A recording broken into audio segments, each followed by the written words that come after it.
দ্বিতীয় ধাপে কক্সবাজারের নবগঠিত ঈদগাঁও উপজেলা পরিষদ নির্বাচন প্রথমবারের মতো অনুষ্ঠিত হতে যাচ্ছে।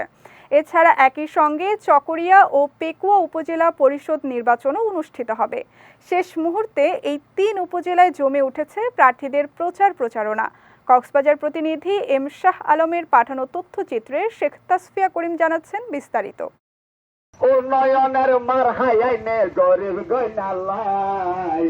ষষ্ঠ উপজেলা পরিষদ নির্বাচনের দ্বিতীয় ধাপে আগামী ২১ মে সারা দেশের মতো কক্সবাজারের ৩টি উপজেলা পরিষদে নির্বাচন অনুষ্ঠিত হতে যাচ্ছে। দ্বিতীয় ধাপে অনুষ্ঠিত ঈদগাঁও উপজেলা ছাড়াও চকরিয়া ও পেকুয়ায় অনুষ্ঠিত হতে যাচ্ছে উপজেলা পরিষদ নির্বাচন। প্রার্থীদের প্রচারণায় ইতোমধ্যেই এই ৩ উপজেলায় বয়ে যাচ্ছে নির্বাচনী হাওয়া। নির্বাচনকে উৎসবমুখর করতে মাঠে রয়েছে নির্বাহী ম্যাজিস্ট্রেটের নেতৃত্বে আইনশৃঙ্খলা বাহিনীর সদস্যরা। আগামী ২১ মে সকাল ৮টা থেকে ইভিএমের মাধ্যমে ভোট গ্রহণ শুরু হয়ে চলবে বিকেল ৪টা পর্যন্ত।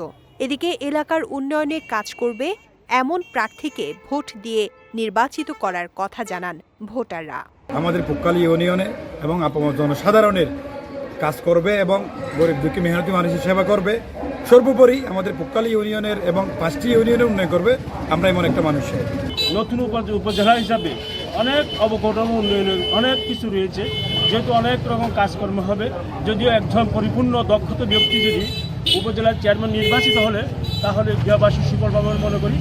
এদেশের মানুষ আশা করেছে এই সরকারের অধীনে প্রথম উপজেলা ঈদগাঁওতে একটি সুষ্ঠু নিরপেক্ষ প্রশ্নবিদ্ধ না হয়ে মতো একটি নির্বাচন অনুষ্ঠিত হবে।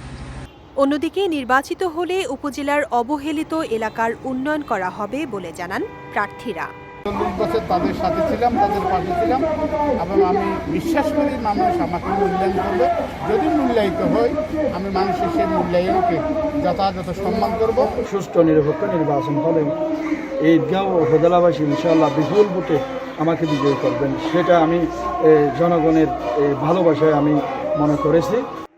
এছাড়া নির্বাচন অবাধ, সুষ্ঠু ও নিরপেক্ষ করতে সব ধরনের প্রস্তুতি নেওয়া হয়েছে বলে জানালেন এই নির্বাচন কর্মকর্তা। রাত 12টার পরে প্রচারণার কাজ সমাপ্ত হয়ে যাবে। 20 তারিখ আমাদের মালামালগুলো সবগুলো সেন্টারে চলে যাবে এবং আমাদের আইন শৃঙ্খলা বাহিনী পর্যাপ্ত পরিমাণে আইন শৃঙ্খলা বাহিনী মোতায়েন করা হয়েছে। BGB, RAB, answer, police, judicial magistrate, executive magistrate পর্যাপ্ত পরিমাণে আমাদের নিয়োগ করা হয়েছে। তারা আজকে থেকে অলরেডি কাজ শুরু করে দিয়েছেন। এর আগে গত ৮ মে প্রথম ধাপে ইভিএম পদ্ধতিতে কক্সবাজার সদর, মহেশখালী ও কুতুবদিয়া উপজেলা পরিষদ নির্বাচনে শান্তিপূর্ণভাবে ভোট অনুষ্ঠিত হয়। এতে কক্সবাজার সদর উপজেলায় মোটরসাইকেল প্রতীক নিয়ে মুক্তিযোদ্ধা নুরুল আফসার, মহেশখালীতে দোয়াত কলম প্রতীক নিয়ে জয়নাল আবেদিন ও কুতুবদিয়া উপজেলায় ঘোড়া প্রতীক নিয়ে মোহাম্মদ হানিফ বিন কাশেম নির্বাচিত হন। বিজয় টিভি নিউজ ডেস্ক।